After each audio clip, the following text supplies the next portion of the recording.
अपन start करेंगे cell, है ना। थोड़ा सा स्पीड में भी चलना पड़ेगा क्योंकि तुम बहुत जल्दी आ गए ना। हाँ, एडिंग डालो जरा, cell the unit of life. आपको पता तो होगा ही लास्ट ईयर कितने क्वेश्चन आए इससे। अच्छा, सिंपल बात करते हैं अपन कि सेल की डिस्कवरी की थी रॉबर्ट हुक ने। कौन किया था? रॉबर्ट हुक ने। तो रॉबर्ट हुक ने डिस्कवर किया सेल को, तो सेल नाम क्यों रखा? वो हुक रख देता। जैसे गोल्जी की खोज किसने की? कैमिलो गोल्जी ने। तो उसने गोल्जी बॉडी का नाम क्या रख दिया? गोल्जी अपने नाम पे रख दिया। यहां पे रॉबर्ट हुक ने डिस्कवर किया, तो सेल को सेल नहीं हुक रख देना चाहिए था। तो बात क्या है कि जब सबसे पहले उसने माइक्रोस्कोप में सेल को देखा तो उसको सेल इस टाइप से दिखी। इस टाइप से दिखी, इस टाइप से दिखी, मतलब ये एक बॉक्स है। क्या है? बॉक्स है जिसके चारों ओर क्या है? बाउंड्री है। बताओ क्या है चारों ओर? इस एक बॉक्स के पास में भी क्या दूसरा बॉक्स है? उसमें भी क्या है? बाउंड्री। अपने को कुछ नहीं करना, अपने को इस रूम को साइड वाले रूम के साथ कंपेयर करना है। क्या करना है? कंपेयर करना है। बताओ इस रूम के चारों ओर बाउंड्री है, ये बाउंड्री है, उधर बाउंड्री है, इधर है, क्या चारों तरफ बाउंड्री है? अच्छा, साइड वाले रूम और साइड वाला रूम और ये रूम दोनों आपस में जुड़े हुए हैं कि सेपरेट है? किसके थ्रू सेपरेट है? बाउंड्री के थ्रू या वॉल के थ्रू सेपरेट है। यानी मैं बोल सकता हूं कि फॉर एग्जांपल जहां अपन है वो 201 है। कौन सा रूम है? 201। साइड में मान लो 203 है। कौन है? क्या 201 और 203 दोनों आपस में जुड़े हुए हैं या वॉल से अलग है? ऐसा ही उसने माइक्रोस्कोप में देखा। क्या देखा उसने? कि दो बॉक्स लाइक स्ट्रक्चर है जो दोनों आपस में एक बाउंड्री से क्या है? सेपरेट है। क्या इसका कंपैरिजन हम रूम से कर सकते हैं? किससे कंपेयर कर रहे हैं अपन? रूम से। अच्छा, ये रूम इतने बड़े थे माइक्रोस्कोप में या बहुत छोटे छोटे थे? क्या छोटे छोटे कंपार्टमेंट थे? तो अपन इसको लार्ज रूम बोले या स्मॉल रूम? इस स्मॉल रूम को लैटिन में बोलते हैं सेल्यूला। बताओ क्या बोला? सेल्यूला एक लैटिन वर्ड है। सेल्यूला क्या है? लैटिन वर्ड है जिसका मीनिंग है स्मॉल रूम। क्या मीनिंग है? तो जब उसने माइक्रोस्कोप में देखा तो उसको बड़े बड़े रूम जैसी स्ट्रक्चर दिखाई दी या छोटे छोटे छोटे छोटे रूम जैसी स्ट्रक्चर दिखाई दी? तो छोटे रूम को क्या बोलते हैं? सेल्यूला। और सेल्यूला से ही कौन से वर्ड का ओरिजिन हुआ? सेल। तो अगर आपसे सिंपली पूछ ले कि सेल मतलब स्मॉल रूम, सेल का मीनिंग ही क्या है? Small room. आप जेल गए हो कभी? जेल में छोटे छोटे सेल बने होते हैं। सुना होगा कि ये उस सेल का कैदी है, ये उस सेल का कैदी। आपने टीवी में देखा होगा, है ना। तो वहां पे सेल का मतलब क्या है? छोटे कमरे। क्या है? क्या स्मॉल रूम है क्या? तो हम जो सेल पढ़ रहे हैं वो सच में क्या है? Small room. यानी हमारी बॉडी में ऐसे छोटे छोटे क्या मिलेंगे आपको? कंपार्टमेंट मिलेंगे। छोटे छोटे क्या मिलेंगे? सेल मिलेंगे। कोई दिक्कत? तो लिखो, नंबर 1 पॉइंट लिखो। लिखो cell word, cell word originate from, cell word originate from a Latin word। कौन सा word? a Latin word cellula। Cell word originate from a Latin word cellula। the meaning of cellula is, the meaning of cellula is small room like structure। small room like structure। the meaning of cellula is small room like structure। कोई दिक्कत आपको इस चीज में? अच्छा बताओ जरा, ये छोटे छोटे रूम अपनी बॉडी में है, यानी हर लिविंग ऑर्गेनिज्म किससे बना हुआ है? सेल से बना हुआ है। क्या? तो लिखो अगला पॉइंट कि all living organisms, all living organisms are composed of cell। all living organisms are composed of cell। अच्छा बताओ जरा, लिविंग ऑर्गेनिज्म में कितनी सेल बॉडी में? जैसे अपने अपने अंदर कितनी है? मिलियंस में। लेकिन अगर एक बैक्टीरिया की बात करूं तो सिंगल है। यानी हम सेल के नंबर पे ऑर्गेनिज्म का क्लासिफिकेशन कर सकते हैं। लिखो classification of organism, classification of organism किसके बेसिस पे? Number of cell. बताओ जरा, किसी के बॉडी में सिंगल ही सेल है तो क्या बोलोगे? यूनिसेलुलर। क्या बोलोगे? यूनिसेलुलर। यही बोलेंगे ना। अगर किसी में एक से ज्यादा सेल है या दो से ज्यादा सेल है तो क्या बोलोगे? Multi cellular. क्या बोलोगे? Multi cellular organism. बताओ कितने टाइप के ऑर्गेनिज्म? दो। कौन कौन से? यूनिसेलुलर। कितनी सेल प्रेजेंट है बताओ? सिंगल सेल प्रेजेंट है। कितनी प्रेजेंट है? अगर सिंगल सेल प्रेजेंट है तो यूनिसेलुलर, और मोर देन वन सेल है, बताओ कितनी? मोर देन वन सेल्स अगर प्रेजेंट हो तो हम उसे क्या बोलेंगे? Multi cell. एग्जांपल बता दो फटाफट। 5 किंगडम क्लासिफिकेशन तो पढ़ रखा है आपने। 5 किंगडम में कौन कौन से किंगडम? मोनेरा। मोनेरा पूरा का पूरा क्या है? यूनिसेलुलर है। प्रोटिस्टा पूरा का पूरा क्या है? एग्जाम्पल बताइए जरा कोई मोनेरा के। Bacteria, cyanobacteria, archaebacteria, mycoplasma, सारे के सारे होंगे। प्रोटिस्टा के एग्जाम्पल बता दो फटाफट। यूग्लिना है, पैरामीशियम है, अमीबा, ये सारे के सारे क्या होंगे? प्रोटिस्टा। पूरा फंजाई की अगर बात करें तो सभी फंजाई मल्टीसेलुलर है या ईस्ट? ईस्ट क्या होगा? यूनिसेलुलर होगा। प्लांट्स की बात करें तो, एनिमल्स की बात करें तो सारे एनिमल मल्टीसेलुलर। नोट करो फटाफट। चलिए अगला बात करें क्या? बस मुझे एक बात बताओ कि मैंने स्किन की एक सेल निकाली है ना, निकाल के मैंने साइड में रख दी, जिंदा रहेगी मर जाएगी? जिंदा रहेगी, इंडिपेंडेंट एग्जिस्टेंस करेगी या मर जाएगी?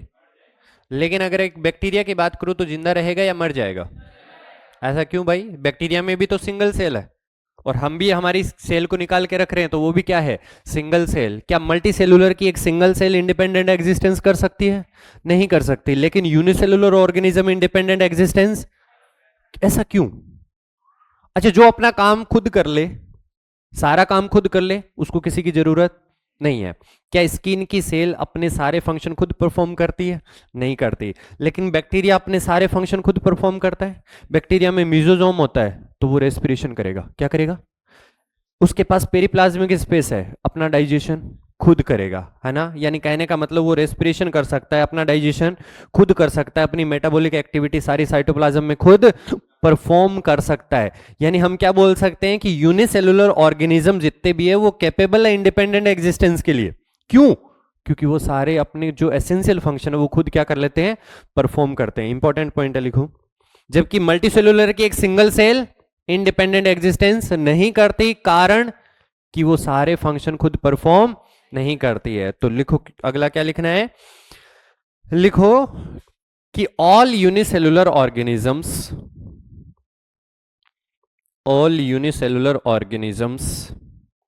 are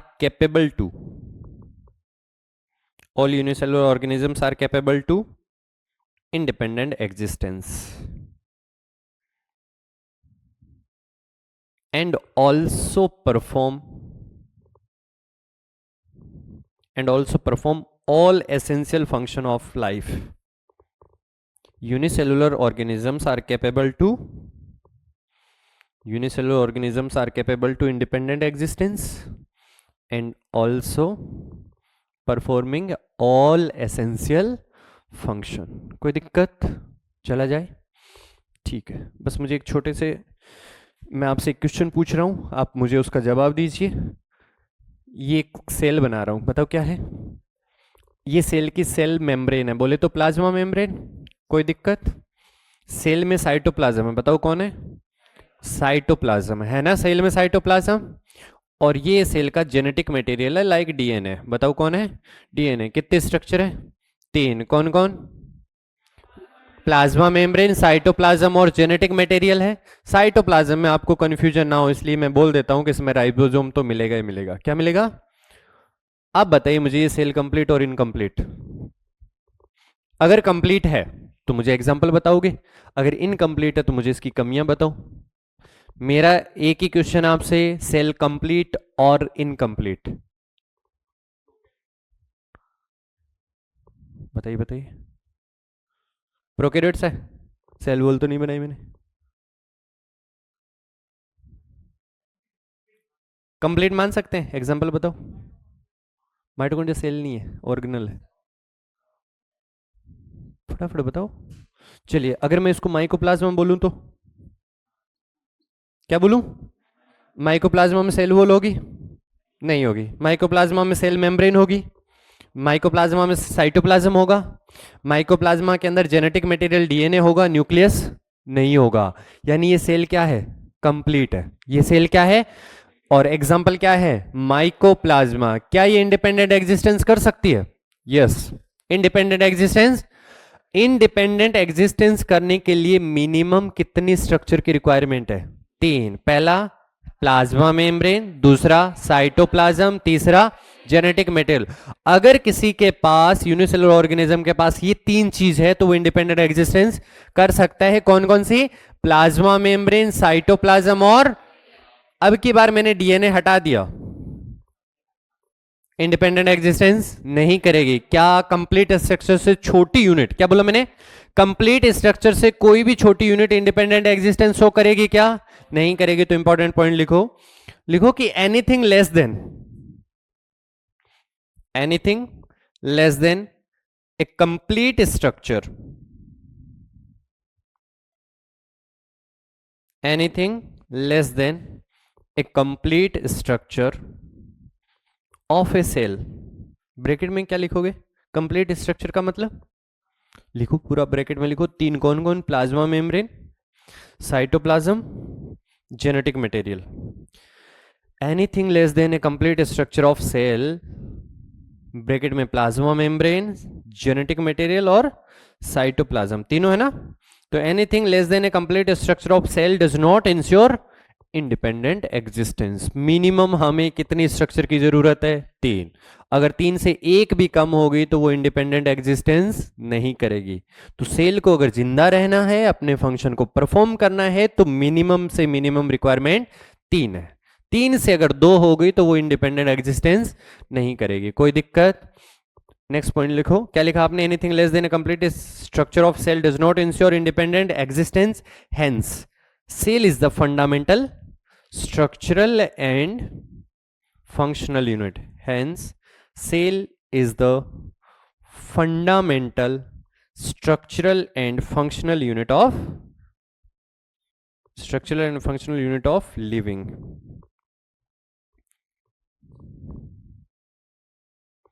कोई दिक्कत यहां तक? फटाफट लिखो डिस्कवरी। कौन सा टॉपिक की बात कर रहे हैं अपन? बताइए जरा। Discovery number 1, dead cell. Dead cell कौन डिस्कवर किया था? Robert Hooke, 1660। Very good. तो फटाफट लिखते जाओ, साथ साथ, टाइम नहीं लगाएंगे ऐसी चीजों में। 1665 में कौन डिस्कवर किया था? Robert Hooke. कहां से? From oak plant. कौन सा प्लांट? Oak plant. अच्छा, ओक प्लांट का भी कौन सा पार्ट? कॉर्क। कौन सा पार्ट लिया? कॉर्क। या अपन ऐसे भी बोल सकते, थिन स्लाइस ऑफ कॉर्क। क्या? Thin slice of cork. कोई दिक्कत? ये याद रखने वाली चीजें। बताओ जरा, दूसरी कौन सी सेल? Living cell. कौन डिस्कवर किया?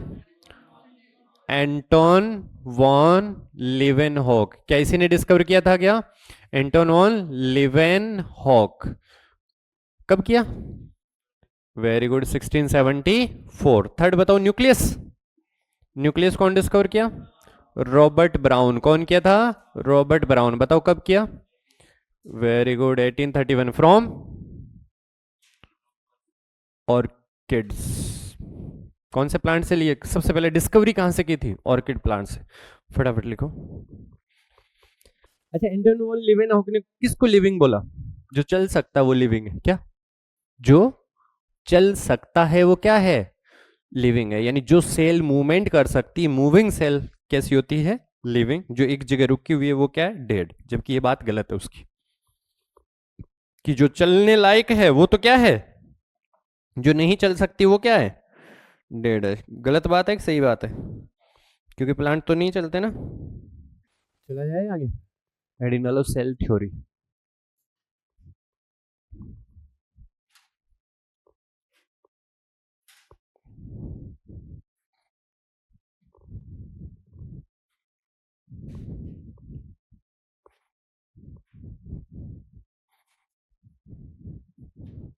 क्या पढ़ने अपने को?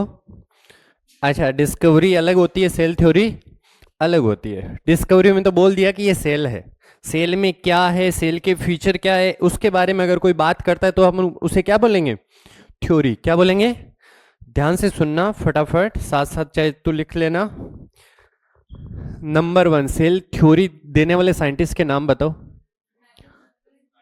Very good. पहला कौन था? मेथियस स्लेडन था क्या?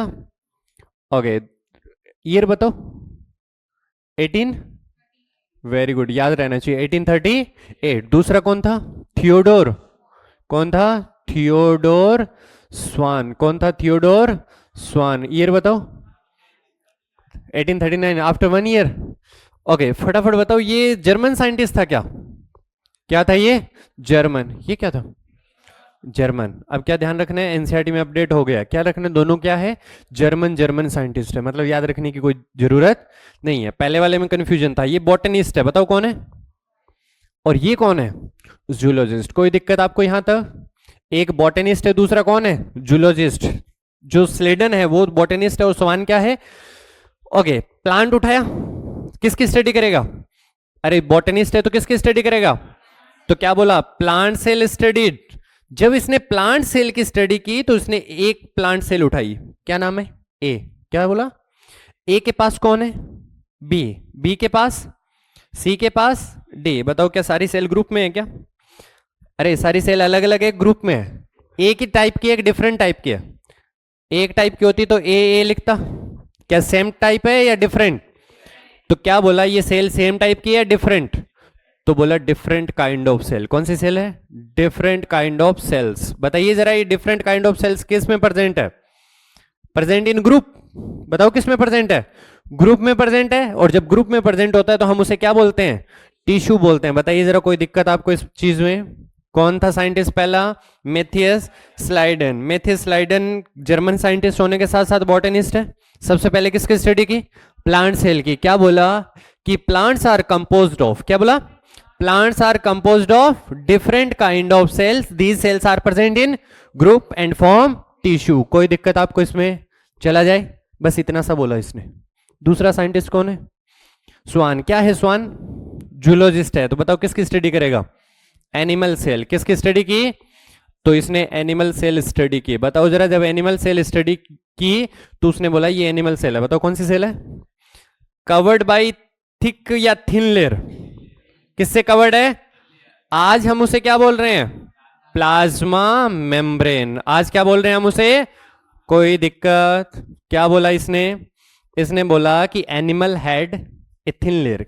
Animal had a thin layer, जिसको आज हम क्या बोल रहे हैं? Plasma membrane. कोई दिक्कत? जब उसने देखा कि एनिमल के बाहर बहुत ही पतली लेयर है तो क्यों ना किसकी स्टडी की जाए? प्लांट की। किसकी स्टडी की जाए? ध्यान से सुनना, इंपॉर्टेंट इसलिए है कि जूलॉजिस्ट होते हुए एनिमल की तो स्टडी कर ही रहा है, साथ साथ किसकी स्टडी कर रहा है? प्लांट की। तो पहली बार एनिमल की स्टडी की, दूसरी बार किसकी स्टडी की?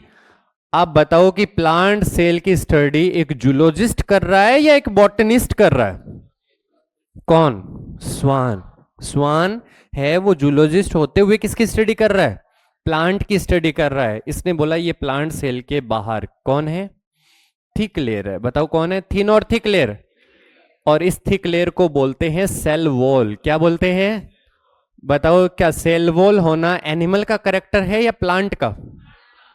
तो इसने क्या बोला कि presence of cell wall is a unique characteristic feature of plants. कल से आपकी क्लास का टाइमिंग चेंज रहेगा। जो मॉर्निंग का जो टाइम है वो 7 बजे की जगह कर दिया है 7:45। ठीक है, 45 मिनट लेट आना है। हाँ, तो जो 7 बजे आ रहे हैं उससे 45 मिनट लेट आना है। 7:45 से 45 मिनट लेट नहीं आना। कोई बात नहीं, अपन तो सही बोल रहे थे, है ना? सही तो बोला था, 45 मिनट लेट आना है। कोई बात नहीं। क्या बोला? Thick layer. क्या presence of cell wall is unique character? तो फटाफट एक बार बताओ कि दोनों ने क्या क्या चीजें बोली। इसने बोला कि plants are composed of different kind of cell, these cells are present in group form tissue. खत्म। इसने बोला कि एनिमल के बाहर क्या लेयर है? थिन लेयर है, जिसे आज बोल रहे हैं प्लाज्मा मेम्ब्रेन। प्लांट में किसका होना उसका यूनिक कैरेक्टर है? सेल वॉल का होना उसका यूनिक कैरेक्टर है। स्टेटमेंट लिखा दूंगा, फटाफट ये नोट करो। हो गया? उसके नीचे लाइन लिखो, एक मेथिस्लेडिन के नीचे लिखो कि all plants are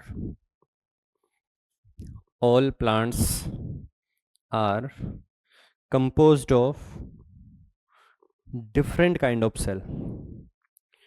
All plants are composed of different kind of cells. These cells are present in group. These cells are present in group and form tissue. क्या बनाएगी? Tissue.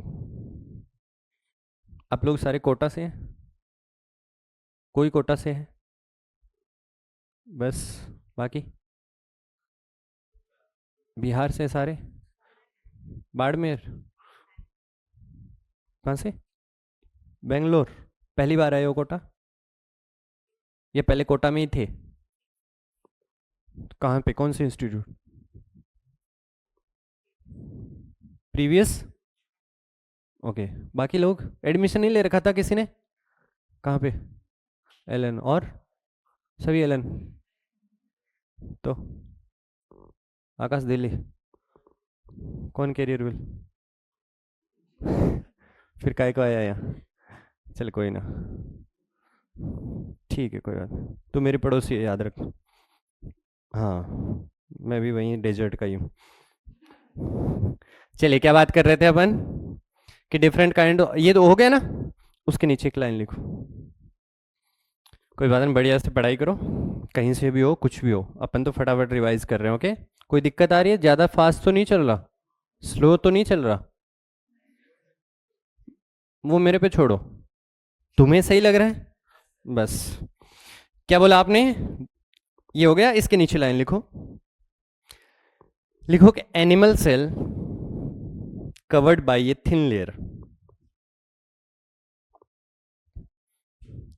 Animal cell covered by a thin layer. Today we called plasma membrane. क्या बोलेंगे हम? Plasma membrane. ठीक है. Next point. दूसरा क्या बोला इसने? प्लांट सेल के लिए इंपॉर्टेंट है, बहुत इंपॉर्टेंट है. स्टार लगा के लिख लेना भैया, बहुत इंपॉर्टेंट चीज है. क्या? कि presence of cell wall. Presence of cell wall is a unique character. Presence of cell wall is a unique character of plants. क्यों इंपॉर्टेंट है? स्टेटमेंट देगा, यही स्टेटमेंट देगा जो मैंने बोला है, और पूछेगा साइंटिस्ट कौन सा. अपने दिमाग में जाएगा बॉटनिस्ट, क्योंकि प्लांट के बारे में बोल रहा है ना. अपने दिमाग में क्या होगा कि प्लांट के बारे में बात की है, इसका मतलब किसने किया है? बॉटनिस्ट ने किया है. और हम आंसर क्या करेंगे? मेथियस स्लाइडन. जबकि ये गलत बात है. किसने बोला था? थियोडोर स्वान. एक जूलॉजिस्ट होते हुए प्लांट के बारे में बात कर रहा है ना. इंपॉर्टेंट चीज है. तो क्या लिखा आपने कि presence of cell wall is a unique character of plants. दूसरा पॉइंट लिखो. अच्छा, एक चीज बताओ कि इसने प्लांट की भी स्टडी की, इसने एनिमल की भी स्टडी की. कॉमन चीज उसे क्या मिली? दोनों में सेल है. दोनों में क्या है? सेल. यानी प्लांट हो चाहे एनिमल हो, किससे मिलकर बना होगा? सेल से. अच्छा, सिर्फ सेल से मिलकर अगर है तो क्या वो लिविंग है? क्या ये गेट है ना, ये सेल से मिलकर बना हुआ है. लिविंग है? डेड है? डेड है, क्योंकि इसकी सेल कोई काम नहीं करे. सेल तो है इसके पास, डेड सेल है, लेकिन कोई किसी प्रकार का कोई फंक्शन तब करेगी जब मेटाबॉलिज्म होगी. और जब मेटाबॉलिज्म होती है तो कोई मॉलिक्यूल बनता है, तो कोई मॉलिक्यूल टूटता है, तो क्या प्रोडक्ट बनता है. तो अगर मैं लिविंग की बात करूं, प्लांट और एनिमल की, तो वो क्या सिर्फ सेल से बने हुए हैं? सेल के प्रोडक्ट से भी बने हुए हैं. अगला पॉइंट लिखो, हाइपोथेसिस दी. थर्ड नंबर क्या है? कि ऑल प्लांट्स एंड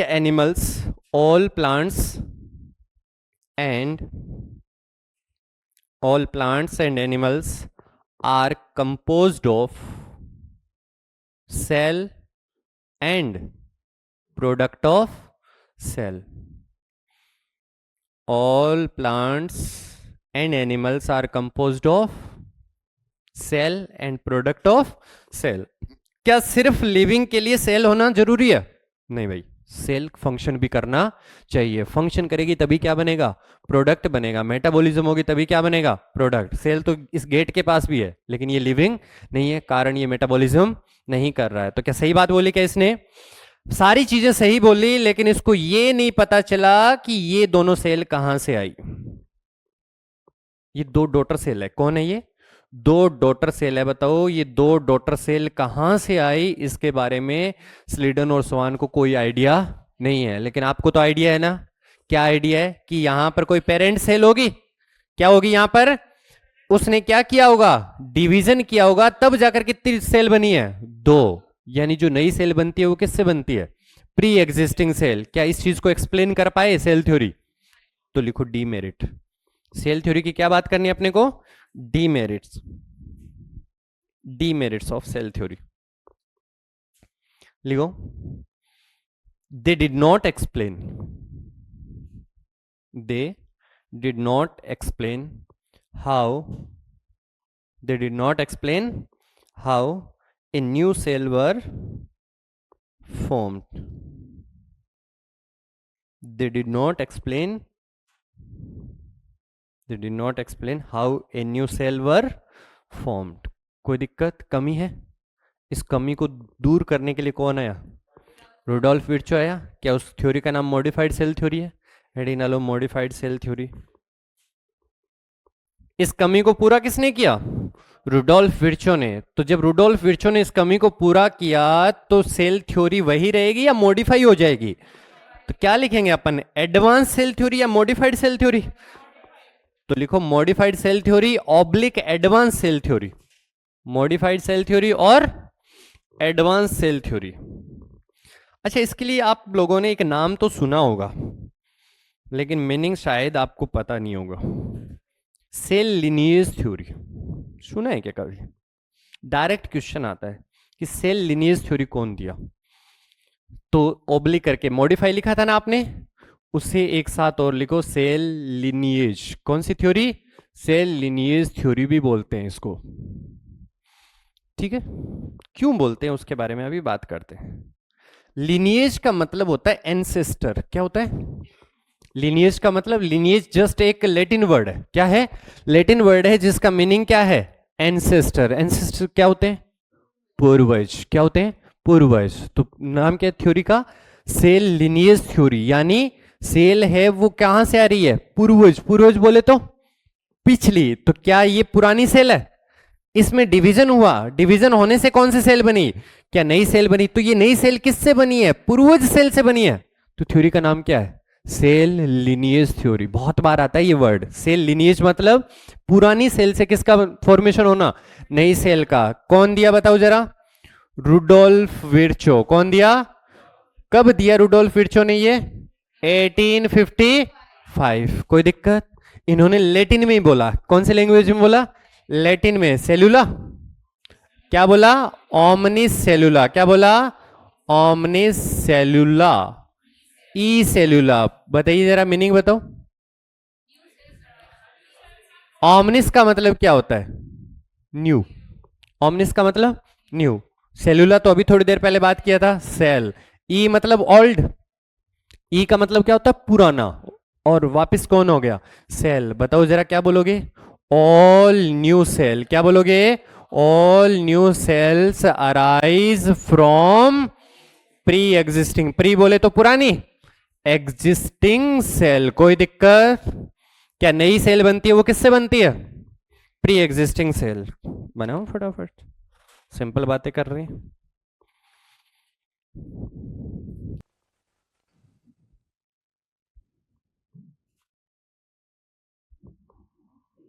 फटाफट एक बार मुझे दोबारा से रिवाइज करवाएंगे।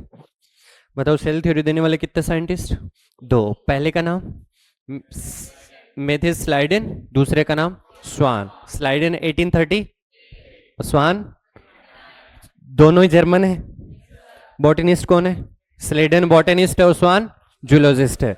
तो स्लेडन ने क्या प्लांट सेल की स्टडी की, क्या बोला, प्लांट्स किससे कंपोज्ड है, डिफरेंट काइंड ऑफ सेल। सारी सेल अलग अलग और ग्रुप में क्या बनाएगी, टिश्यू। सही बोला क्या, आपने सुना होगा टिश्यू तो सेम काइंड ऑफ सेल होती है। ओरिजिन सेम होना चाहिए, स्ट्रक्चर सेम हो सकती है या डिफरेंट। अगर टिश्यू सिंपल है, टिश्यू कैसा है, सिंपल है, तो सारी सेल सेम टाइप की होगी। अगर कॉम्प्लेक्स टिश्यू है लाइक जाइलम और फ्लोएम तो क्या हो सकती है, डिफरेंट काइंड ऑफ हो सकती है ना, बिल्कुल सही बात। फिर दूसरा स्लाइडिन ने क्या बोला, सॉरी स्वान ने क्या बोला कि एनिमल के चारों ओर क्या मिलेगी, एक पतली लेयर मिलेगी। क्या मिलेगी, और उस पतली लेयर को क्या बोलते हैं हम, प्लाज्मा मेम्ब्रेन। आज बोल रहे हैं, उस टाइम उसने सिर्फ बोला कि थिन लेयर है।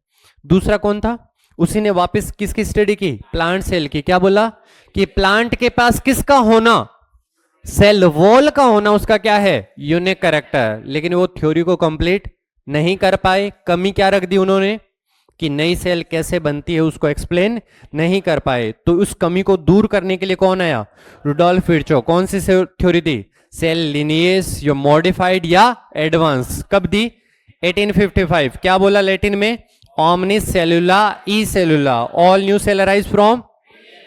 सेल थ्योरी कंप्लीट हुई। क्वेश्चन आ गया कि सेल थ्योरी कौन दिया, स्लेडन और स्वान। थ्योरी कौन दिया, स्लेडन और स्वान। थ्योरी को फाइनल शेप कौन दिया, रुडोल्फ विर्चो। दोनों स्टेटमेंट लिखो, इंपॉर्टेंट है। लिखो cell theory given by Schleiden and Schwann.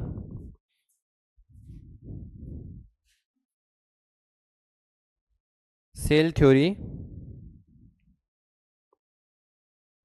Given by Schleiden and स्वान,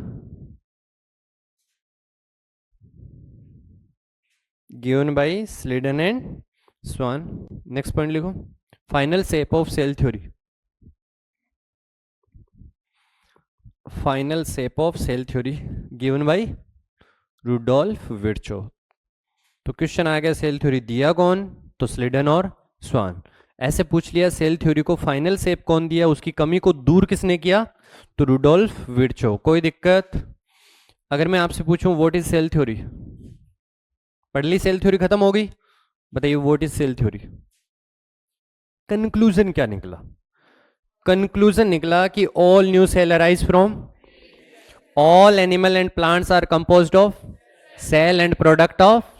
पूरी सेल थ्योरी के कितने कंक्लूजन, 2 कंक्लूजन। तो लिखो, लिखो today cell theory understood as, today cell theory understood as, today cell theory understood as. Number 1,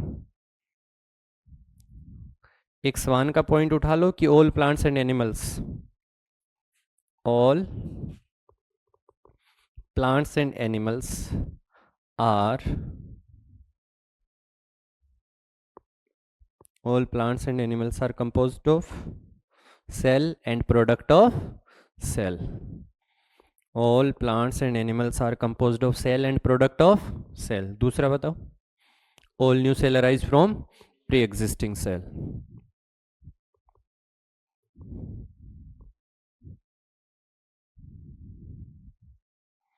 ठीक है, चलिए ये सेल थ्योरी कंप्लीट हुई। कोई एक्सेप्शन है क्या, जो प्री एग्जिस्टिंग से अराइज होता हो और सेल ना हो उसके पास। वायरस, वायरस सेल नहीं है, फिर भी वो किससे अराइज हो रहा है, अपने पुराने वायरस से।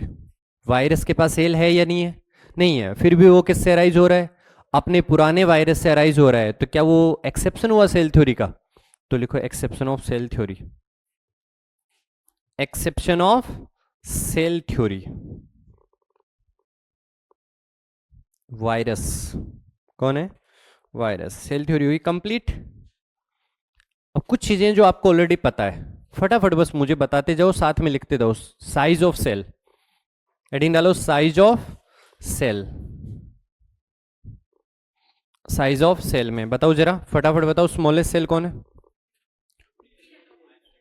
स्मॉलेस्ट सेल नंबर 1 कौन है, स्मॉलेस्ट सेल बताओ, स्मॉलेस्ट सेल कौन है, माइकोप्लाज्मा। साइज बताओ, वेरी गुड, क्या बोलोगे, माइकोप्लाज्मा का साइज है 0.3 माइक्रोमीटर। बताओ माइकोप्लाज्मा एक ऑर्गेनिज्म है, बिल्कुल गलत बोल रहे हो तुम लोग। माइकोप्लाज्मा एक ऑर्गेनिज्म नहीं है, माइकोप्लाज्मा एक पूरा जीनस है। माइकोप्लाज्मा कभी एक ऑर्गेनिज्म नहीं होता, माइकोप्लाज्मा पूरा का पूरा क्या है, एक जीनस है। जीनस के अंदर कौन आती है, स्पीसीज आती है। तो ये स्पीसीज नहीं है, माइकोप्लाज्मा पूरा क्या है, जीनस है, जिसका एवरेज साइज कितना है, 0.3 माइक्रोमीटर।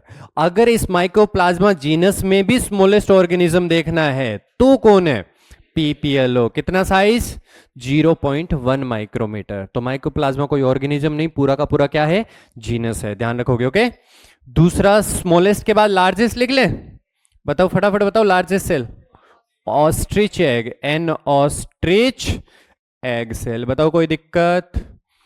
तीसरा बताओ जरा, लॉन्गेस्ट सेल, वेरी गुड, फटाफट लिखते जाओ। लॉन्गेस्ट सेल कौन सी है, नर्व सेल। फटाफट आरबीसी का साइज बताओ,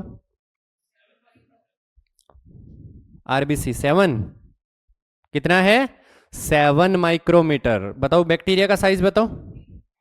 बैक्टीरिया का जो साइज है वो 3 to 5 माइक्रोमीटर है, 3 to 5 माइक्रोमीटर। ओके, अच्छा ये कौन से बैक्टीरिया का 3 to 5 माइक्रोमीटर है?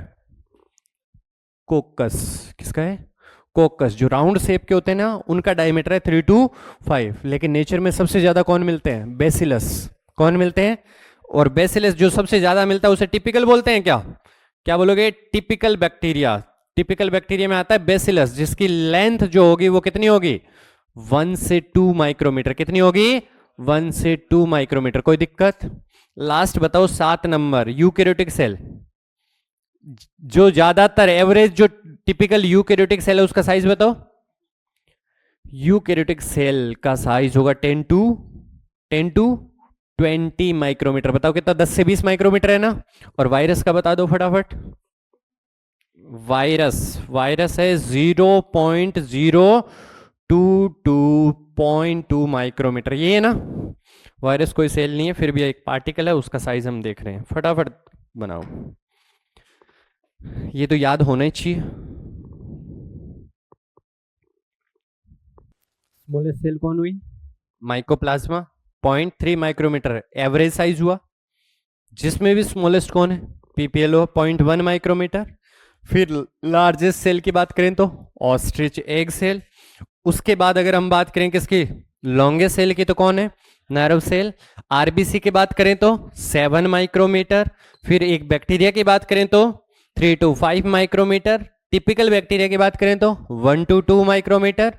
और typical eukaryotic average eukaryotic cell का साइज 10 to 20 माइक्रोमीटर। और लास्ट वायरस पार्टिकल का साइज 0.02 से कितना? 0.2 माइक्रोमीटर। कोई दिक्कत आपको? हेडिंग डालिए शेप। ये सेल का साइज हुआ। क्या सभी सेल की शेप सेम होगी या डिफरेंट? तो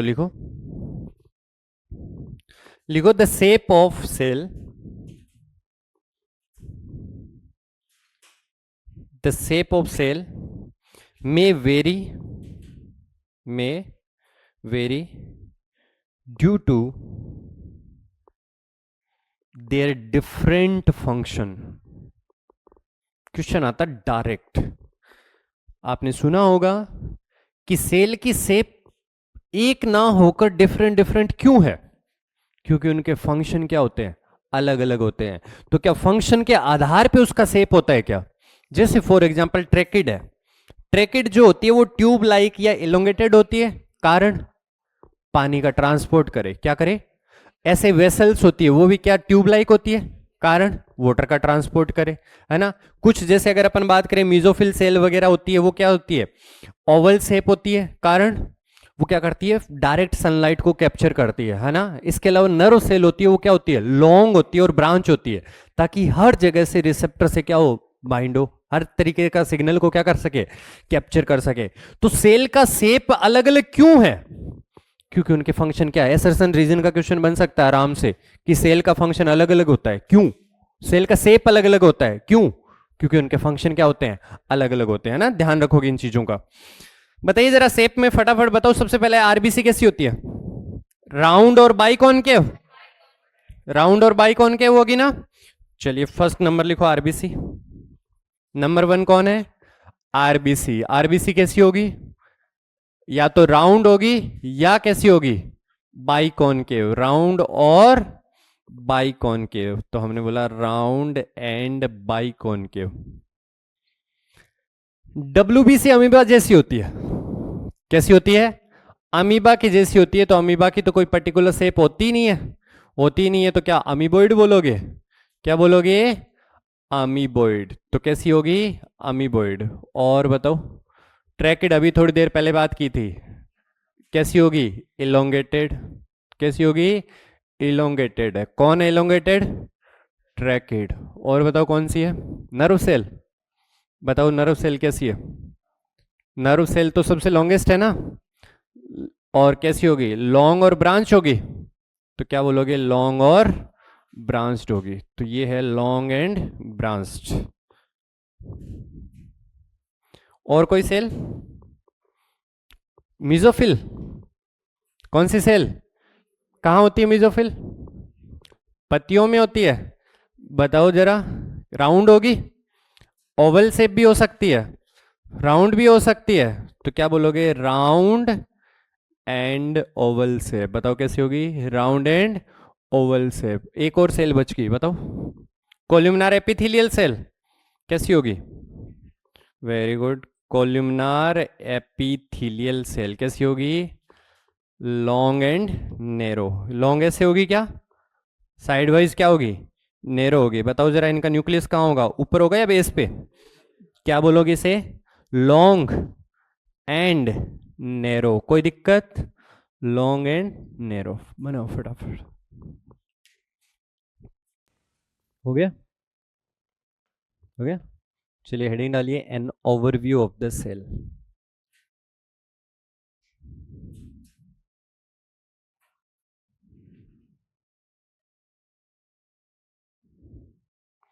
N overview of the cell. पढ़े? ओवरव्यू में क्या डिटेल में स्टडी करनी होती है क्या, या जस्ट ऊपर ऊपर से स्टडी करनी है? कॉमन पॉइंट्स देखने हैं ना जस्ट अपने को, तो ओवरव्यू देखना है अपने को, है ना? राइट। चलिए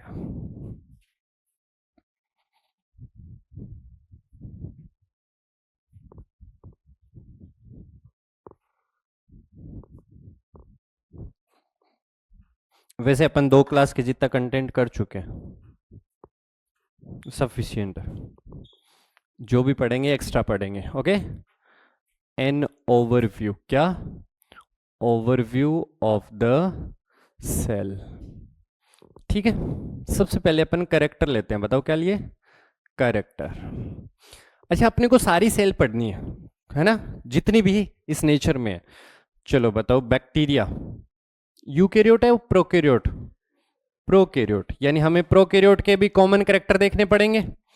ओके, प्रोकैरियोट हो गया। दूसरा हमने लिया ह्यूमन चिक सेल। बताओ क्या लिया? ह्यूमन चिक सेल लिया। तो ह्यूमन चिक सेल क्या है? यूकैरियोट है। यूकैरियोट होने के साथ साथ कैसी है? एनिमल सेल है। तो बताओ एनिमल सेल के कैरेक्टर हो जाएंगे। लास्ट हमने लिया ऑनियन पिल। ऑनियन पिल बोले तो प्याज का छिलका क्या प्लांट हो गया? तो यूकैरियोट में कौन सी सेल ले ली हमने? यानी हमने प्रोकैरियोट ले ली, यूकैरियोट में भी दोनों ले ली। कौन कौन सी? एनिमल भी ले लिया और प्लांट भी ले लिया। सबसे बाहर की मैं बात करता हूं, आउटर बाउंड्री। बताओ क्या? आउटर बाउंड्री की बात करें तो क्या सभी की आउटर बाउंड्री सेम होगी या अलग होगी? बताओ। ग्लाइकोकेलिक्स होता है। अरे बैक्टीरिया की सबसे आउटर बाउंड्री कौन होगी? इसकी सबसे आउटर बाउंड्री सेल मेम्ब्रेन होगी। कौन होगी?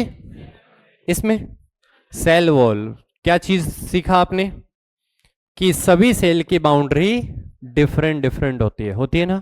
जैसे बैक्टीरिया में कौन होगा? ग्लाइकोकेलिक्स। एनिमल में सेल मेम्ब्रेन। और प्लांट में कौन होगा सबसे बाहर? Cell wall. कोई दिक्कत? दूसरा पॉइंट पढ़ें क्या? दूसरा पॉइंट ये है कि अंदर जाओगे तो क्या सेल में साइटोप्लाज्म दिखेगा? बैक्टीरिया में होगा। तो बैक्टीरिया में होगा तो प्रेजेंट होगा क्या? अच्छा, एनिमल में होगा? प्रेजेंट होगा। प्लांट में ऐसा कौन सा कॉमन कैरेक्टर है जो तीनों में प्रेजेंट है? साइटोप्लाज्म। चाहे प्रोकैरियोट हो, चाहे एनिमल हो, चाहे प्लांट हो, सभी में क्या मिलेगा आपको? साइटोप्लाज्म। कोई दिक्कत? साइटोप्लाज्म में क्या न्यूक्लियस होगा? अच्छा, न्यूक्लियस प्रेजेंट होगा क्या एब्सेंट होगा? बैक्टीरिया में क्या होगा? कौन सा एब्सेंट होगा? मेम्ब्रेन बाउंड एब्सेंट होगा। बताओ कौन सा एब्सेंट होगा? मेम्ब्रेन बाउंड क्या होगा? इसका मतलब मेम्ब्रेन लेस न्यूक्लियस मिलेगा। तो क्या बोलोगे? Membrane less. कौन सा? Membrane less nucleus. एब्सेंट होगा प्रेजेंट होगा? इसका एक अलग नाम है, न्यूक्लियोइड बोलते हैं। बताओ क्या बोला? तो क्या बैक्टीरिया में न्यूक्लियस होगा या न्यूक्लियस की जगह न्यूक्लियोइड होगा? न्यूक्लियोइड की खास बात क्या है? मेम्ब्रेन लेस होगा। कैसा होगा? इधर बताओ। प्रेजेंट होगा। न्यूक्लियस प्रेजेंट होगा। यहां पे भी न्यूक्लियस क्या होगा? प्रेजेंट। बताओ कोई दिक्कत? अच्छा, साइटोप्लाज्म में सिर्फ न्यूक्लियस होगा या ऑर्गेनल्स भी होंगे? ओके, ऑर्गेनल जो है वो मेम्ब्रेन बाउंड हो सकता है। कैसे होंगे? Membrane bound organelle. बताइए जरा, membrane bound organelles absent, very good. Prokaryote में एब्सेंट, एनिमल में प्रेजेंट। नाम बता दोगे? बताओ, पहला नाम बताओ।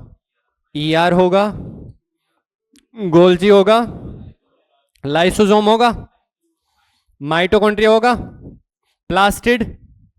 और ये प्लास्टिड थोड़ी होता है। वैक्यूल नहीं होगा। इसके अलावा स्पेरोजोम नहीं होगा, ग्लाइओक्सिजोम नहीं होगा, पैरोक्सिजोम होगा। तो क्या ये कुछ मिलेंगे क्या आपको देखने को? अच्छा, सेंट्रियोल, लेकिन यहां नहीं बात करेंगे ना।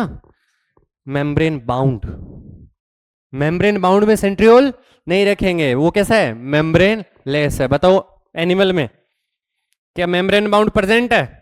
ईआर, गोल्जी, लाइसोसोम, वैक्यूल तो होगी ना, इस बार वैक्यूल है।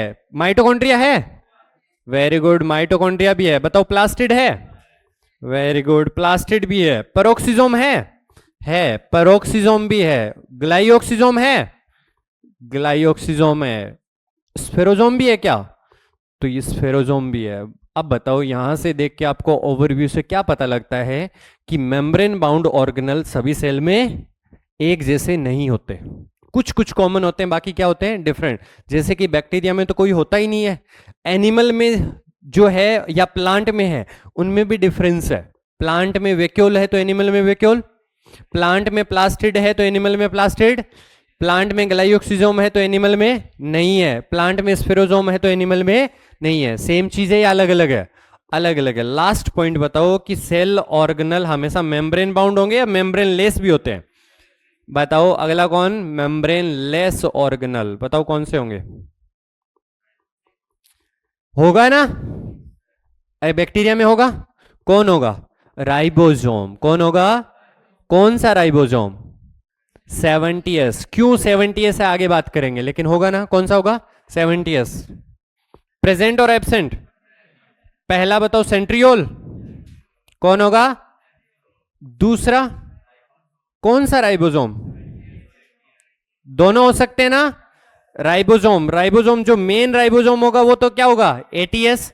लेकिन माइटोकॉन्ड्रिया में कौन सा? इसका मतलब हमारे पास क्या है? दोनों है। कौन कौन से? अपने पास 70s नहीं है, अपन है मेमल्स। कौन है? अपन कौन है? मेमल्स के पास कभी 70s राइबोसोम नहीं होता, 55 होता है। कौन सा होता है? 55s होता है। तो क्या मैं बोल सकता हूं कि माइटोकॉन्ड्रिया में कौन सा होता है? 70s, लेकिन मेमल्स में कौन सा होगा? 55s होगा। यानी हमारे पास 70s नहीं होता, कौन सा होता है? 55। तो हमारे माइटोकॉन्ड्रिया में कौन सा मिलेगा आपको? 55 मिलेगा। प्लांट में बताओ। अच्छा, एक और रह गया, न्यूक्लियस के अंदर एक स्फेरिकल स्ट्रक्चर होती है न्यूक्लियोलस, वो भी कैसी होती है? मेम्ब्रेन लेस होती है। यहां पे कितने होंगे? पहला सेंट्रियोल तो नहीं होगा, राइबोसोम तो होगा। कौन सा राइबोसोम? दोनों होंगे। एटीएस होगा, लेकिन प्लास्टिड में कौन सा? 70s। माइटोकॉन्ड्रिया में कौन सा? 70s। कोई दिक्कत? और दूसरा न्यूक्लियोलस, दूसरा कौन है? न्यूक्लियोलस। कोई दिक्कत? बनाओ। ओवरव्यू पढ़ रहे थे हम। क्या पढ़ रहे थे? ओवरव्यू। ओवरव्यू यहां पे क्या लगा? पहला लगा कि सबकी आउटर बाउंड्री अलग अलग है। दूसरा लगा कि सब में न्यूक्लियस प्रेजेंट नहीं है, प्रोकैरियोट में न्यूक्लियस एब्सेंट है, यूकैरियोट में न्यूक्लियस प्रेजेंट है। फिर अपने को लगा कि जो मेम्ब्रेन बाउंड ऑर्गेनल होते हैं वो प्लांट और एनिमल में वेरी करते हैं। तीसरा अपने को एक लगा कि एकमात्र ऐसा सेल ऑर्गेनल है जो सभी सेल में होता है, राइबोसोम। उसके लिए ना तो प्रोकैरियोट ना यूकैरियोट होना जरूरी है। प्रोकैरियोट है तो भी राइबोसोम है, यूकैरियोट है तो भी राइबोसोम है। तो एकमात्र ऐसा सेल ऑर्गेनल जो सभी सेल में मिलता है, कौन? राइबोसोम। एकमात्र सेल ऑर्गेनल जो दूसरे ऑर्गेनल के अंदर भी मिलता है, राइबोसोम। माइटोकॉन्ड्रिया और प्लास्टिड में ना, तो माइटोकॉन्ड्रिया और प्लास्टिड में भी है। फटाफट बनाओ, ये सारी चीजें लिखवा दूंगा मैं। साइटोप्लाज्म क्या है? सभी में। वेरी गुड, ये बना लो फटाफट। फिर अपन ओवरव्यू को लिखते हैं कि इनसे कॉमन पॉइंट क्या निकल के आते हैं। हाँ वो तो है, वो तो अपन पहले बात कर गए कि प्लाज्मा मेम्ब्रेन के बिना तो सेल एग्जिस्ट ही नहीं करेगी ना, वो तो कॉमन है सब। अपन तो सिर्फ आउटर लेयर की बात कर रहे हैं। बना लिया, लिखवा दूं? बताओ साइटोप्लाज्म सभी में है? क्या साइटोप्लाज्म वो मेन एरिया है जहां पे मेटाबॉलिक रिएक्शन और केमिकल रिएक्शंस होती है? तो लिखो पहला पॉइंट, लिखो cytoplasm is the main cellular, cellular बोल तो सेल का, cytoplasm is the main cellular arena, cytoplasm is the main cellular arena where all chemical reactions are occur. Cytoplasm is the main cellular arena where all chemical reactions are occur, है ना? सारी chemical reactions कहाँ होगी? Cytoplasm में। दूसरा point लिखो, ribosome क्या एकमात्र मेम्ब्रेन लेस ऑर्गेनल है जो सभी सेल में मिलेगा? तो लिखो ribosome is a membraneless cell organelle, ribosome is a membraneless cell organelle, ribosome is a membraneless cell organelle present in all cells, present in all cells बोले तो सब में, एक्सेप्शन बता दो कोई जरा, वायरस सेल ही नहीं है, कोई एक्सेप्शन नहीं है, मेच्योर आरबीसी, तो लिखो exception mature RBC and sieve tube, इन दोनों में राइबोसोम नहीं मिलेगा। मेच्योर आरबीसी और, अच्छा मेच्योर आरबीसी भी किसकी? मैमल्स की, तो लिखो मेच्योर आरबीसी ऑफ मैमल्स, और दूसरा कौन? सीव ट्यूब ऑफ फ्लोएम, इन दोनों में राइबोसोम एब्सेंट है ना? अगला पॉइंट, क्या राइबोसोम एक ऐसा ऑर्गेनल है जो दूसरे ऑर्गेनल के अंदर प्रेजेंट होता है? तो लिखो ribosome is an organelle, ribosome is an organelle present within other organelle, present within other organelle like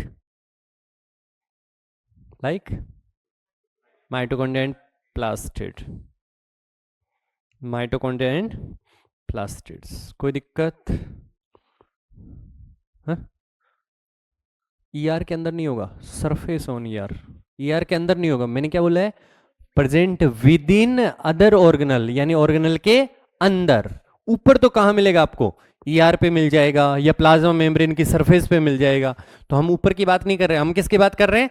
अंदर की बात कर रहे हैं। अंदर तो सिर्फ और सिर्फ किस में मिलेगा?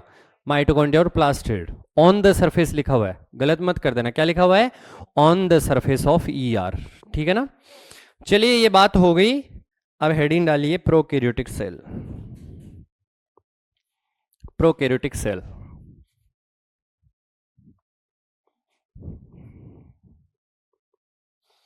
बताइए जरा प्रोकैरियोटिक सेल के बारे में कुछ। क्या प्रोकैरियोटिक सेल, प्रो मीन्स क्या होता है? Primitive, pro means, karyote means nucleus, pro means primitive, karyote means nucleus. ऐसी सेल जिनमें प्रिमिटिव न्यूक्लियस हो। कौन सा न्यूक्लियस हो? प्रिमिटिव न्यूक्लियस की दो खास बात होती है, एक तो इसके अंदर मेम्ब्रेन नहीं होती। क्या नहीं होती? दूसरा ये वेल डेवलप नहीं होता। कैसा नहीं होता? क्या लेस डेवलप होगा क्या? तो डेफिनेशन क्या लिखोगे प्रोकैरियोटिक सेल की? Cells that have, cells that have, cells that have primitive, cells that have primitive oblique membraneless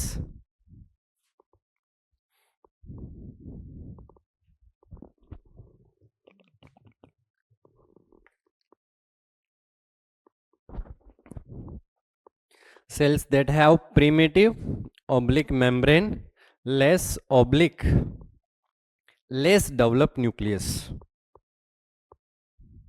less developed nucleus are called prokaryotic cell. क्या खास बात है प्रोकैरियोटिक सेल की? कि उसका जो न्यूक्लियस होगा वो कैसा होगा? प्रिमिटिव होगा। प्रिमिटिव कब बोलोगे आप? जब क्या हो, मेम्ब्रेन लेस। मेम्ब्रेन लेस होगा तो क्या वेल डेवलप होगा या लेस डेवलप होगा? तो सेल के पास अगर प्रिमिटिव या लेस डेवलप या मेम्ब्रेन लेस न्यूक्लियस है तो हम उसे क्या बोलेंगे?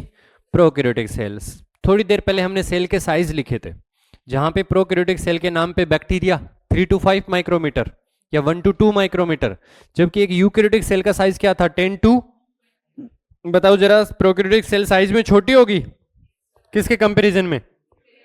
लेकिन डिवीजन फास्ट होगा। डिवीजन क्या होगा? तो अगला पॉइंट लिखो, इंपॉर्टेंट पॉइंट है कि prokaryotic cells are smaller in size.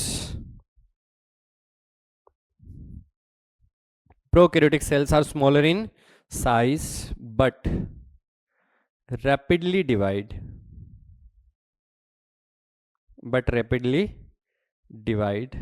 as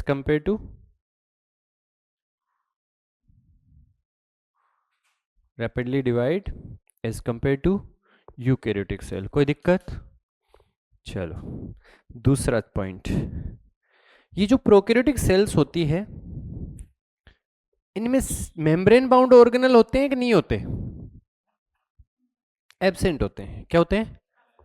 अच्छा, एब्सेंट होंगे तो बताओ कितने कंपार्टमेंट मिलेंगे आपको? एक ही तो कंपार्टमेंट है, क्योंकि इसमें मेम्ब्रेन बाउंड ऑर्गेनल कोई नहीं है। लेकिन अगर मैं इसी को यूकैरियोटिक सेल बोलूं तो यूकैरियोटिक सेल में पहले तो न्यूक्लियस आ जाएगा। तो न्यूक्लियस है तो एक कंपार्टमेंट ये था, दूसरा कंपार्टमेंट ये बन गया। अगर मैं इसमें माइटोकॉन्ड्रिया बना दूं तो एक कंपार्टमेंट और बन गया क्या?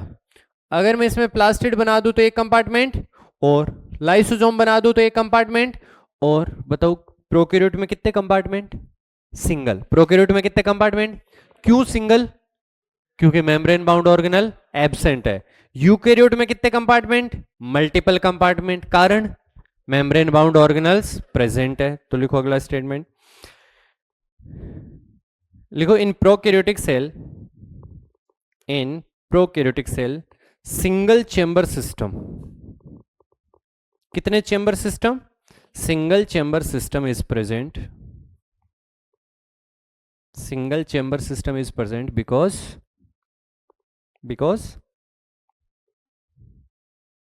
Membrane bound organelles are absent. तो एसर्शन रीजन का आराम से क्वेश्चन बनेगा कि प्रोकैरियोट में सिंगल चेंबर सिस्टम होता है। क्यों होता है?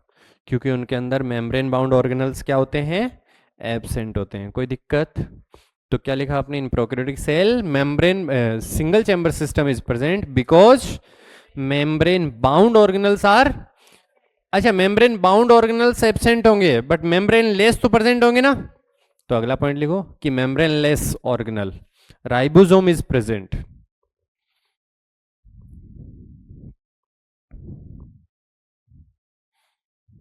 क्या लिखा आपने? मेम्ब्रेन लेस ऑर्गेनल कौन? Ribosome is present. क्वेश्चन आ गया, स्टेटमेंट बेस्ड है। स्टेटमेंट आया कि prokaryotic cells lack any cell organelle. Prokaryotic cells lack any cell organelle. सही करोगे गलत करोगे? गलत करोगे? सही करोगे? बताओ रे। दोबारा बोलूं, prokaryotic cells lack any cell organelle, यानी प्रोकैरियोटिक सेल में कोई सेल ऑर्गेनल नहीं है। राइबोसोम है ना, तो गलत हो गया। क्या हो गया? दोबारा बोला कि prokaryotic cells lack any membrane bound organelle. सही हो जाएगा, क्योंकि मेम्ब्रेन बाउंड कोई ऑर्गेनल नहीं होता। तो स्टेटमेंट को बड़े ध्यान से पढ़ना है। क्या? कि prokaryotic cells lack any organelle गलत है। Prokaryotic cells lack any membrane bound organelle क्या है? सही है। आई बात समझ? अगला पॉइंट लिखो, समझाऊंगा बाद में, पहले पॉइंट लिखो कि cellular organisation of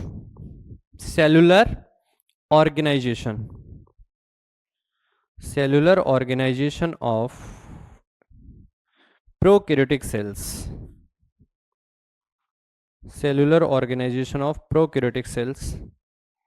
are same या similar. Cellular organisation of prokaryotic cells are similar but vary in shape and function. अभी बताऊंगा, एक मिनट। स्टेटमेंट कंप्लीट किया आपने कि prokaryotic cell are similar in या ऐसे लिखा था ना, cellular organisation of prokaryotic cells are similar but vary in shape and function. अभी बात करते हैं। चलिए क्या बात की हमने, मैं एक डायग्राम बना रहा हूं, चलो अपने पास है। अच्छा, बैक्टीरिया का क्लासिफिकेशन करते हैं तो यू बैक्टीरिया नाम सुना होगा, दूसरा बैक्टीरिया, वेरी गुड, आर्की भी सुना होगा आपने, और कौन सा सुना है, एक्टिनोमाइसिटीज बोलते हैं उसे, क्या बोलते हैं, एक्टिनोमाइसिटीज भी है। चलो साइनोबैक्टीरिया सुना है, साइनोबैक्टीरिया। अपन तो इन तीनों को ही कंपेयर कर लेते हैं, करें कंपेयर। बताओ यू बैक्टीरिया के बाहर आपको ग्लाइकोकेलिक्स मिलेगा क्या, क्या मिलेगा, मिलेगा कि नहीं मिलेगा, मिलेगा ना। तो सबसे बाहर है ग्लाइकोकेलिक्स, कोई दिक्कत। आर्की बैक्टीरिया में मिलेगा ग्लाइकोकेलिक्स, मिलेगा, इसमें भी क्या है, ग्लाइकोकेलिक्स है। साइनोबैक्टीरिया में भी ग्लाइकोकेलिक्स है। बताओ तीनों में कोई अंतर है या सेम ही है, तीनों के अंदर सबसे बाहर क्या मिल रहा है आपको, ग्लाइकोकेलिक्स। अच्छा, ग्लाइकोकेलिक्स के अंदर आपको मिलेगी सेल वॉल, बताओ क्या मिलेगी, यू बैक्टीरिया में अंदर क्या मिलेगी आपको, सेल वॉल, जो कि पेप्टिडोग्लाइकेन की बनी होगी। इसके अंदर भी आपको क्या मिलेगी, सेल वॉल, क्या मिल गई आपको, सेल वॉल, कोई दिक्कत। इसके अंदर भी क्या मिल रही है आपको, सेल वॉल। क्या तीनों के अंदर सबसे बाहर ग्लाइकोकेलिक्स, उसके अंदर सेल वॉल, और सेल वॉल के अंदर क्या मिलेगी, प्लाज्मा मेम्ब्रेन मिलेगी। इसके अंदर भी क्या मिलेगी आपको, प्लाज्मा मेम्ब्रेन मिलेगी। इसके अंदर भी क्या मिलेगी आपको, प्लाज्मा मेम्ब्रेन, कोई दिक्कत। तीनों में क्या सेलुलर ऑर्गेनाइजेशन सेम आ रहा है, सबसे बाहर ग्लाइकोकेलिक्स, एक में या सभी में, उसके जस्ट अंदर क्या मिल रही है, सेल वॉल, एक में या सभी में, उसके अंदर क्या मिल रही है, प्लाज्मा मेम्ब्रेन, सभी में।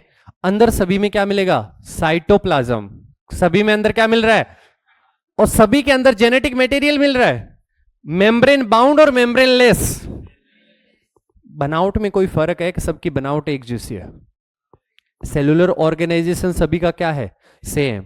अब बताओ सबका शेप एक जैसी होगी बैक्टीरिया की या अलग अलग होगी, कुछ कोकस होते हैं, कुछ बेसिलस होते हैं, कुछ स्पाइरिलम होते हैं और कुछ विब्रियो होते हैं। शेप सेम है एक अलग है, साइज सेम है एक अलग है, फंक्शन सभी का सेम है एक अलग है, लेकिन ऑर्गेनाइजेशन सेम है। तो सभी का सेलुलर ऑर्गेनाइजेशन क्या है, सेम, बट वेरी कर रहे हैं किसमें, शेप में, साइज में और फंक्शन में। कोई दिक्कत आपको, ये पॉइंट क्लियर हुआ आपको। हेडिंग डालिए शेप ऑफ बैक्टीरिया, किसकी बात करेंगे, शेप ऑफ बैक्टीरिया। ये आपने पढ़ रखी है, अगर चाहो तो फटाफट लिख लो, शेप ऑफ बैक्टीरिया। बताओ कौन कौन सी, पहला कौन सा होगा, वेरी गुड, लिखो फटाफट लिख लो, क्या, कोकस, कोकस कैसा होगा, राउंड। दूसरा बेसिलस, कैसा होगा बेसिलस, रोड शेप, कैसा होगा, रोड शेप। तीसरा बताओ, विब्रियो कैसा होगा, विब्रियो होगा कोमा शेप, होगा ना। और बताओ, चौथा है स्पाइरिलम, कौन है, स्पाइरिलम, स्पाइरिलम कैसा होगा, स्पाइरल, कैसा होगा, स्पाइरल। तो चार अलग अलग शेप है। ये सब हम कुछ प्रोकैरियोट्स के क्या पढ़ा है, इंट्रोडक्शन। हेडिंग डालिए स्ट्रक्चर, हेडिंग डालो स्ट्रक्चर ऑफ प्रोकैरियोटिक सेल।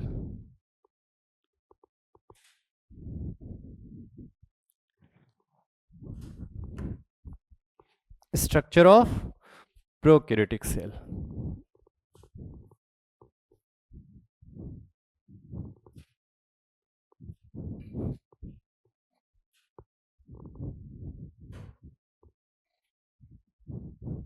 पढ़ेंगे स्ट्रक्चर, वेरी गुड। अभी अपन बात करते हैं स्ट्रक्चर की। देखिए सबसे बाहर आपको मिलेगा ग्लाइकोकेलिक्स, क्या मिलेगा, ग्लाइकोकेलिक्स के जस्ट अंदर कौन मिलेगी, सेल वॉल, कौन मिलेगी, ये है सेल वॉल, और सेल वॉल के जस्ट अंदर बाहर की तरफ कौन मिल रहा है, ग्लाइकोकेलिक्स। तो बताओ नंबर 1 पॉइंट कौन है, एक नंबर है ग्लाइकोकेलिक्स। क्या ग्लाइकोकेलिक्स है, उसकी खास बात बताओ, क्या ये आउटर लेयर है, इनर लेयर है का आउटर लेयर है, लिविंग और नॉन लिविंग? लिविंग और नॉन लिविंग? नॉन लिविंग है। ओके, बनी हुई किसकी है? पॉलीसेकेराइड। बताओ किसका बना हुआ है? पॉलीसेकेराइड बना हुआ है। अगर इन तीनों के अगर अकॉर्डिंग देखें तो इसका जो काम है, पहला काम है एडिशन। क्या है? एडिशन का काम है। दूसरा इसका काम है प्रोटेक्शन। क्या काम है? प्रोटेक्शन। बताओ कितने काम हुए? दो। एक तो क्या करना? एडिशन। दूसरा क्या कहे? अच्छा, ये पॉलीसेकेराइड का है ना, इसलिए ये थोड़ा सा स्टिकी होता है। बताओ कैसा होता है? स्टिकी बोले तो चिपचिपा, यानी किसका बना हुआ है? म्यूकस है। क्या है? बताओ अभी तक ग्लाइकोकेलिक्स के बारे में क्या बात की हमने कि सबसे आउटर लेयर है। कैसे लेयर है? लिविंग और नॉन लिविंग? किसकी बनी हुई है? पॉलीसेकेराइड। पॉलीसेकेराइड कैसा है? स्टिकी और म्यूकस। आउटर लेयर है इसलिए प्रोटेक्शन कर रही है, आउटर लेयर है इसलिए स्टिकी और म्यूकस है, एडिशन कर रहा है, चिपकने में हेल्प कर रहा है। क्या? ओके, केमिकल कंपोजिशन एक होगा अलग अलग? अलग होगा। क्या होगा? अलग। तो मैं क्या लिख रहा हूं? Chemical composition. क्या बोला? Chemical composition of glycocalyx. क्या बोल रहा हूं? Chemical composition of glycocalyx vary from, क्या बोलोगे? Vary from bacteria to bacteria. एक बैक्टीरिया से दूसरे बैक्टीरिया में सेम होगा या अलग अलग होगा? तो केमिकल कंपोजिशन ग्लाइकोकेलिक्स का क्या हो सकता है? डिफरेंट डिफरेंट हो सकता है। तो क्या हम ग्लाइकोकेलिक्स को क्लासिफाई कर सकते हैं? क्लासिफाई करेंगे। क्लासिफाई करोगे तो आपको देखिए, आप जो डायग्राम बना रहे हैं ना, बहुत ज्यादा स्पेस में बनाना पूरे पेज में। क्यों? क्योंकि हम सारी चीजें, ये सारा पूरा एरिया भरेंगे अपन। आ रही है बात समझ? तो आप छोटे से पेज में बनाओगे तो पागल हो जाओगे। बताओ क्या बात की हमने? ग्लाइकोकेलिक्स को हमने कितने पार्ट में डिवाइड कर दिया? दो पार्ट में। कितने पार्ट में? नंबर 1 बोलेंगे स्लाइम लेयर, सुना है क्या नाम? Number 2 capsule. क्या बोला? बताओ कितने टाइप के होते हैं ग्लाइकोकेलिक्स? दो टाइप के। कौन कौन से? ओके, डेवलप कब होगा? In normal condition. बताओ कौन सी कंडीशन में? जब कंडीशन कैसी हो? नॉर्मल हो तो क्या बनेगा? Slime layer. लेकिन जब कंडीशन एबनॉर्मल हो, कैसी कंडीशन हो? एबनॉर्मल बोले तो अनफेवरेबल, तो एबनॉर्मल कंडीशन में कौन बनेगा? कैप्सूल। ये जो स्लाइम लेयर है ना, ये है लूज सीथ। बताओ कैसे सीथ है? सॉफ्ट है या हार्ड है? लूज है, एकदम सॉफ्ट है। लेकिन ये कैसा होता है? हार्ड होता है। कैसा होता है? टफ होता है। कैसा होता है? टफ होने के साथ साथ स्टिकी भी होता है। कैसा होता है? स्टिकी। बताओ कैप्सूल की खास बात क्या है? कैप्सूल कैसा होगा? हार्ड होगा। हार्ड होने के साथ साथ टफ होगा। टफ होने के साथ साथ स्टिकी। लेकिन स्लाइम लेयर कैसी होगी? लूज सीथ होगा। कारण लूज सीथ है, मेनली पॉलीसेकेराइड। क्या होगा?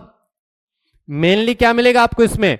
पॉलीसेकेराइड। क्या इसमें सिर्फ पॉलीसेकेराइड प्लस प्रोटीन? क्या मिलेगा? Polysaccharide plus protein. क्या पॉलीसेकेराइड और प्रोटीन दोनों प्रेजेंट है? जब दोनों प्रेजेंट हो तो कैप्सूल, और मेनली अगर पॉलीसेकेराइड हो, प्रोटीन की कंसंट्रेशन बहुत ही कम हो, तो क्या बोलोगे? फंक्शन की बात करें, इसका काम है कॉलोनी फॉर्मेशन। क्या काम है?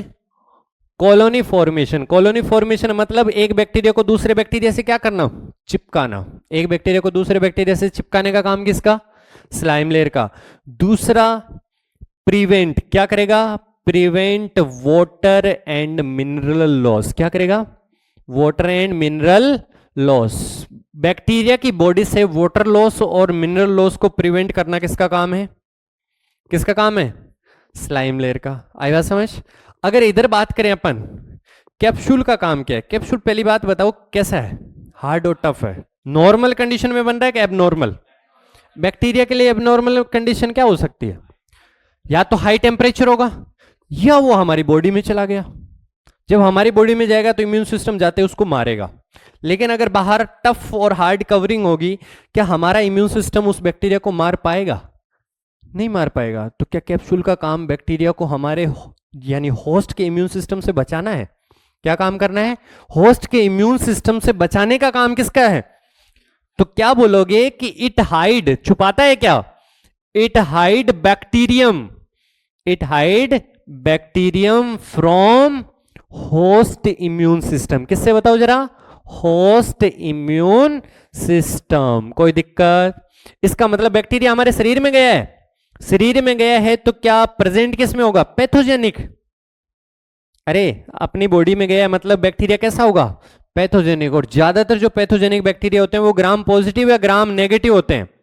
ग्राम नेगेटिव होते हैं। कैसे होते हैं? तो कैप्सूल ज्यादातर कौन से बैक्टीरिया में मिलेगा?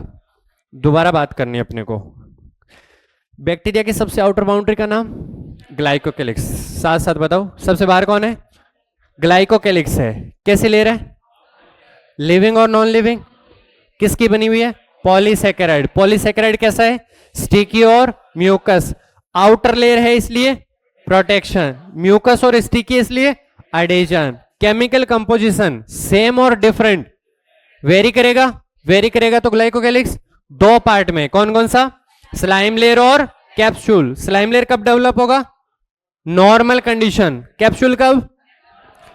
कैसे शीथ मिलेंगे? लूज। स्लाइम लेयर में कैसे होंगे? जबकि इसमें कैसा होगा? हार्ड होगा, टफ होगा और क्या होगा? स्टेकी होगा। मेनली क्या मिलेगा स्लाइम लेयर में? पॉलीसेकेराइड। जबकि कैप्सूल में मेनली क्या मिलेगा? पॉलीसेकेराइड के साथ प्रोटीन। प्रोटीन होते ही उसके अंदर रिजिडिटी और हार्डनेस आ जाती है। काम क्या है स्लाइम लेयर का? पहला कॉलोनी फॉर्मेशन। क्या करेगा? चिपकाने का काम है। एक बैक्टीरिया दूसरे से चिपकता गया तो क्या कॉलोनी बन गई? दूसरा क्या बोल रहा है कि बैक्टीरिया से वाटर और मिनरल लॉस को क्या करना? प्रिवेंट करना भी किसका काम है? Slime layer. ये हार्ड और टफ है। एबनॉर्मल कंडीशन में मतलब बैक्टीरिया हमारी बॉडी में जा चुका है तो हमारा इम्यून सिस्टम उसको मारेगा, लेकिन उसको प्रोटेक्ट कौन कर रहा है? कैप्सूल क्या होस्ट के इम्यून सिस्टम से बैक्टीरिया को प्रोटेक्ट करेगा? तो ये उसका फंक्शन है। बनाओ फटाफट। बना लिया क्या साहब? बना लो। आप ऐसे भी कर सकते हो, डायग्राम बना के ग्लाइकोकेलिक्स को 1 नंबर देके अलग पेज में बना लिया। फिर जैसे सेल वॉल लिखेंगे तो सेल वॉल बना लिया। जैसे लाइक आपने क्या करा? ये डायग्राम बनाया, ग्लाइकोकेलिक्स लिख लिया एक। अब दूसरे पेज में ग्लाइकोकेलिक्स लिख के सारी चीजें लिख लो। फिर दोबारा हम क्या लिखेंगे? ये कौन है? सेल वॉल है। कौन है ये? तो आप क्या करोगे? सेल वॉल यहां लेबल कर लिया, दूसरे पेज में सेल वॉल करके उसका फंक्शन लिख लोगे। जैसा आपको सही लगे वैसा करो, फटाफट बनाओ। यस, स्लाइम लेयर पहले मिलता है तो पहले पॉलीसेकेराइड होगा, फिर बैक्टीरिया प्रोटीन सिक्रेट करता है जिससे स्लाइम लेयर थोड़ी क्या होती जाती है? रिजिड होती होती, यानी स्लाइम लेयर किस में कन्वर्ट हो जाती है? कैप्सूल में।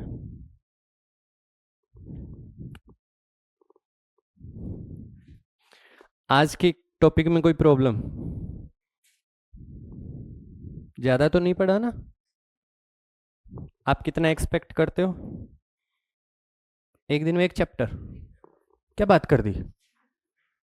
एक दिन में एक चैप्टर?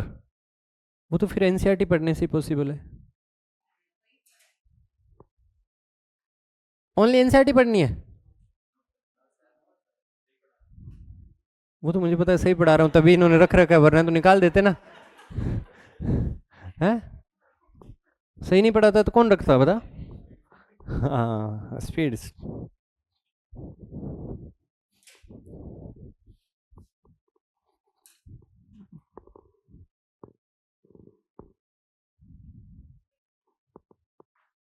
अगर अपन डायरेक्ट एनसीईआरटी पढ़ेंगे तो एक दिन में सेल खत्म है।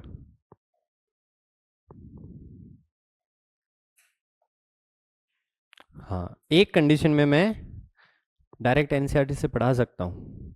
वो कंडीशन है कि जब भी मैं कोई क्वेश्चन पूछूं सारे क्वेश्चन का जवाब दे दो तुम लोग। हाँ, मतलब एक्सप्लेनेशन तो चाहिए ना भाई। एनसीईआरटी तो डायरेक्ट लाइन बोल देगी, उसका एक्सप्लेनेशन तो चाहिए ना। तो अगर मैं कोई लाइन बोलूँ उसका एक्सप्लेनेशन अगर आपने कर दिया तो मुझे एक्सप्लेन करने की ज़रूरत नहीं है, मैं डायरेक्ट एनसीईआरटी पढ़ाऊँगा फिर। हाँ, बड़ी जल्दी है। कल ही तो आए और अभी सिलेबस ख़त्म हो जाए आज, है ना? इतना जल्दी नहीं होगा। कितने कितने दिन का? 100 दिन का है। देखो ये मिशन 100 है ना, इसका मैं सही पर्पज आपको बताऊं तो ये पर्पज नहीं है कि हमें पढ़ना है। सही पर्पज ये है कि हमारा एक शेड्यूल बन चुका है, उस शेड्यूल के अकॉर्डिंग हम पढ़ेंगे तो हमारा सिलेबस पूरा कवर हो जाएगा। अगर आप घर पे बैठ के सारी चीज़ें पढ़ोगे तो आपका सिस्टमेटिक आप पढ़ नहीं पाओगे। लेकिन अब आप लोगों को पता चल गया है कि एक साथ इतने चैप्टर चल रहे हैं, जितना पढ़ाया जाए उतना ही पढ़ना आपको, जितना पढ़ाया जाए उतना ही पढ़ना है, उतने से रिलेटेड आपको क्वेश्चन लगाने हैं। तो जब तुम्हारे 100 डेज कंप्लीट होंगे तब तक आपका पूरा फिजिक्स केमिस्ट्री बायो पूरा कंप्लीट हो जाएगा विद क्वेश्चन। और क्या चाहिए? Proper revision, proper question practice, सब चीजें हो जाएगी एक साथ। इससे ज्यादा और क्या चाहिए? कुछ नहीं चाहिए, जाओ घर, है ना? बहुत है, 3 मिनट पहले छोड़ दिया मैंने आप लोगों को आज, तो आगे की क्लास में 3 मिनट लेट तक रुकने के लिए रेडी रहना।